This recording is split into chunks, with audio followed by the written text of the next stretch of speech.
हे भारत, मुझे इस संविधान से बड़ा भय लगता है, बड़ा भय लगता है।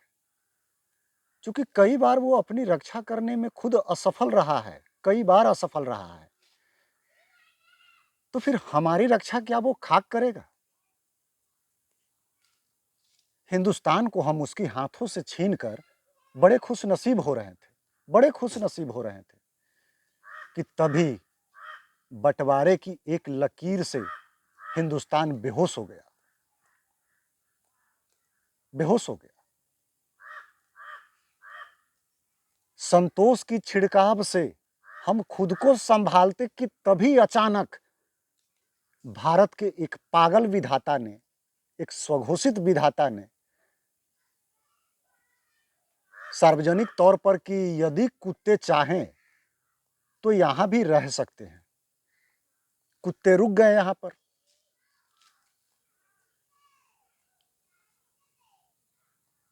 हमारा पड़ोसी वो कुत्ता आज हमें भौंकता भी है, काटता भी है। मजबूर है, चूंकि संवैधानिक वो दामाद है, वो संवैधानिक दामाद है। कुत्ता पागल है। पागल कुत्ता यदि भौंके, काटे तो जायज है, उसका धर्म है। पागल कुत्ते का भौंकना और काटना उसका मजहब है, जायज है। हमें बर्दाश्त करनी है। फिर भी हंसते हंसते आजादी के अमृत महोत्सव 15 अगस्त को बीत गए। कमाल है। और हिंदुस्तान को हम जिसकी हाथों से छीन कर लाए थे, वो हिंदुस्तान में आजकल हम ही को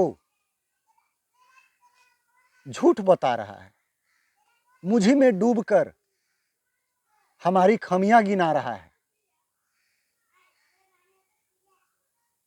हमें ये कमी है, हमें ऐसे नहीं चलना है, हमें वो कर लेना था। ये करके क्या होगा? ऐसा नहीं तो वैसा जरूर हो सकता है। एवं प्रकार से हम एकदम उल्लू हैं, पागल हैं, बेवकूफ हैं, डरे हुए हैं, सहमे हुए हैं, खौफ में हैं। लेकिन 15 अगस्त को हमने आजादी के अमृत महोत्सव मनाए हैं।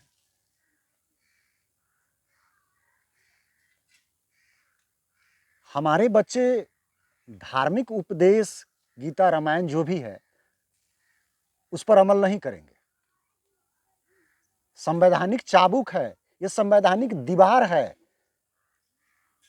कि नहीं, आपको गीता और रामायण से दूर रहना है। बवंडर हो जाएगा, हम राक्षस हो जाएंगे गीता रामायण पढ़ के।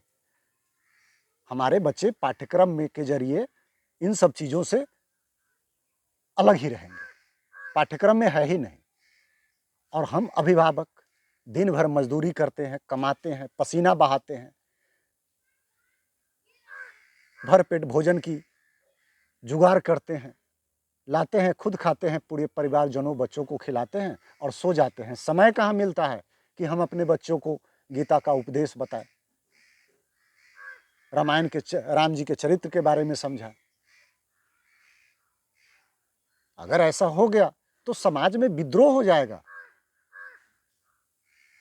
इस संसार में युद्ध के, फसाद के दो ही जड़ माने गए हैं, राम और कृष्ण। यही दो फसाद के ऐसे जड़ हैं जिसके सामने दीवार स्वरूप ये संविधान खड़ा है। इस संविधान से मुझे बड़ा भय लगता है। ये किसी के नहीं है सिवाय चर्च और मस्जिद के, ये किसी के नहीं। सबसे अधिक नुकसान हिंदुस्तान के बहुजनों को है, उसके बाद सनातनी सवर्णों को।